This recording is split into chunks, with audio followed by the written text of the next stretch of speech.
Every morning, for 40 days, a giant named Goliath stepped forward and challenged Israel's army. "Send someone to fight me," he roared. "If he wins, we'll be your slaves. But if I win, you serve us." Not a single soldier dared to face him. Then came David, not a warrior, but a young shepherd, and he had no intention of backing down. David wasn't even supposed to be at the battlefield. His father sent him to bring food to his older brothers, who were soldiers. But when David arrived and heard Goliath's threats, he was shocked. "Why is everyone afraid?" he asked. "Don't we have God on our side?" His brothers rolled their eyes. "Go home, David. You're just a kid." But David knew this wasn't just a battle. It was about standing up for God. King Saul heard about David and called for him.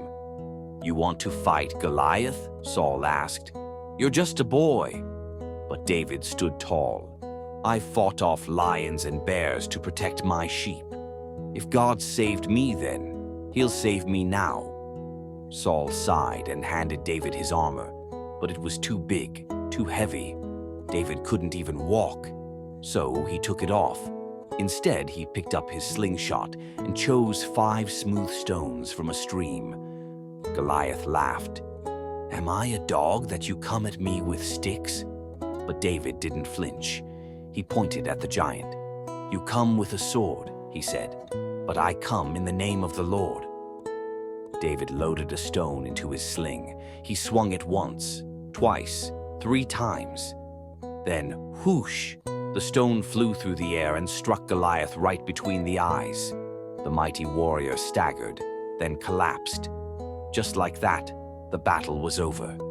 David wasn't the strongest or the biggest, but he had faith. He knew God is greater than any giant. What's your Goliath?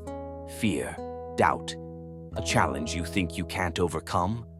With God, even the impossible is possible.